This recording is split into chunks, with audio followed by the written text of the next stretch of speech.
চট্টগ্রামের স্পেশাল লইট্টা শুটকি পাতুরি, যেটা আমি চট্টগ্রামে ঘুরতে গিয়ে ওখানকার ওনাদের কাছ থেকে শিখেছি। খুব সহজ রেসিপি, খুব সহজে খুব মজার একটা রেসিপি আপনারা তৈরি করতে পারবেন। আশা করি আমার ভিডিওটা দেখার পর নিজেরাই ট্রাই।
প্রথমে কড়াইতে তেল গরম করে তার মধ্যে শুটকিগুলো কেটে পিস করে সাথে আস্ত 5টা পেঁয়াজ দিয়ে এখন ভালো করে তেলে ভেজে নেব।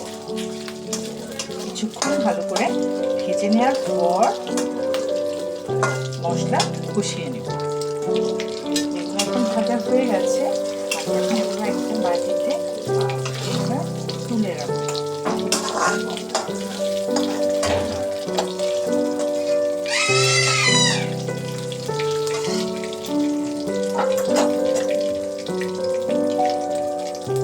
এবার এখানে আমি কুচি করে রাখা পেঁয়াজ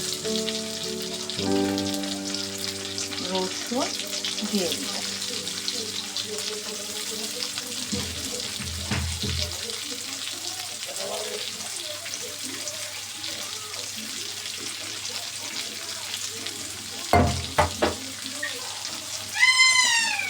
আর একটু তেল দিয়ে দিব। দিয়ে এখন আমি এই পেঁয়াজগুলো আর রসুন কুচিগুলোকে ভালো করে ভেজে নিব অল্প আছে।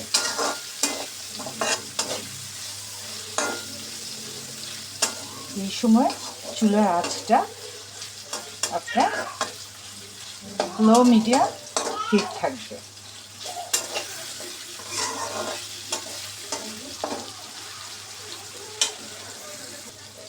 এগুলোর সাথে আমি আস্ত পেঁয়াজগুলো আবার দিয়ে আরও ভালো করে ভেজে নেব।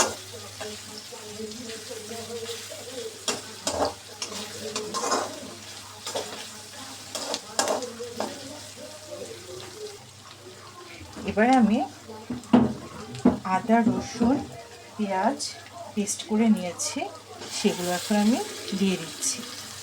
দিয়ে ভালো করে কষিয়ে নেব। আদা রসুন পেঁয়াজে গন্ধ দূর হওয়া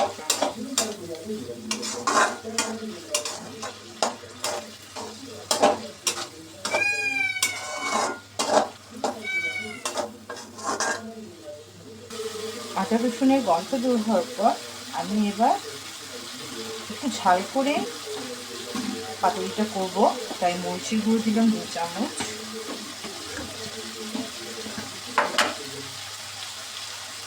চামচ হলুদের গুঁড়ো,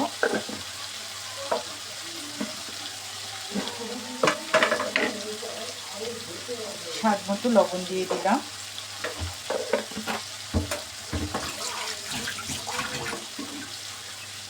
এবার এগুলোকে আবার সাথে হালকা একটু পানি দিয়ে মশলাগুলোকে আরো ভালো করে কষিয়ে নেব।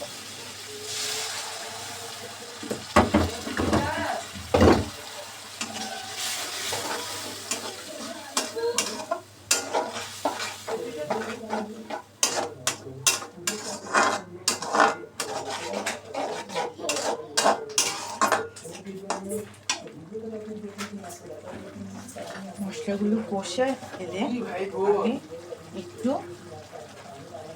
জিরার গুঁড়ি দিয়ে দিব। আমি জিরা আর গোলমরিচ একসাথে গ্রাইন্ড করে গুঁড়ো করে রেখেছি, সেখান থেকে 1 চামচ দিয়ে দিলাম। এবার মশলাগুলোকে ভালো করে কষিয়ে নেব।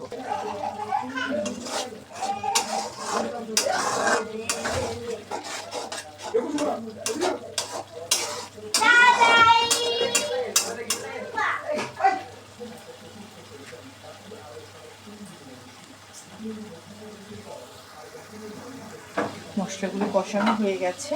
এবার আমি ভেজে রাখা শুটকিগুলো দিয়ে হালকা আছে আর একটু ভাজা করে নিব, কষিয়ে নিব মশলার মধ্যে।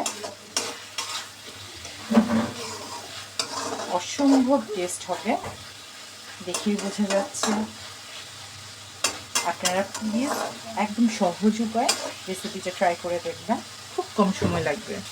এবার আমি হালকা পানি দিয়ে দেব আর সাথে আস্ত কাঁচামরিচ টুকরো করে দিয়ে দিব। আমি ঝালটা একটু বেশি খাই, তাই বেশি পরিমাণে একটু বেশি দিলাম। আপনারা যেভাবে খান আপনারা আপনাদের পছন্দ মতো মরিচ এবং লবণ স্বাদ মতো অ্যাড করে নেবেন। এবার এটাকে ভালো করে আবার রান্না করে নেব। এখন আমি ঢাকনা দিয়ে কিছুক্ষণ ঢেকে রাখবো। দেখা যাচ্ছে আরও 5 থেকে 10 মিনিট ভালো করে কুক করে নেব।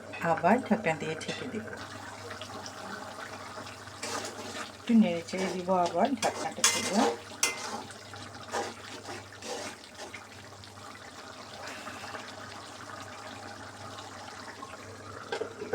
আবার ঢেকে দিলাম। আবার ঢাকনাটা সরিয়ে একটু নেড়ে দিব যাতে নিচে দিয়ে লেগে না যায়। আমি দেখতে পাচ্ছি সুন্দর একটা কালার এসছে, দেখেই খুব লোভনীয় লাগছে।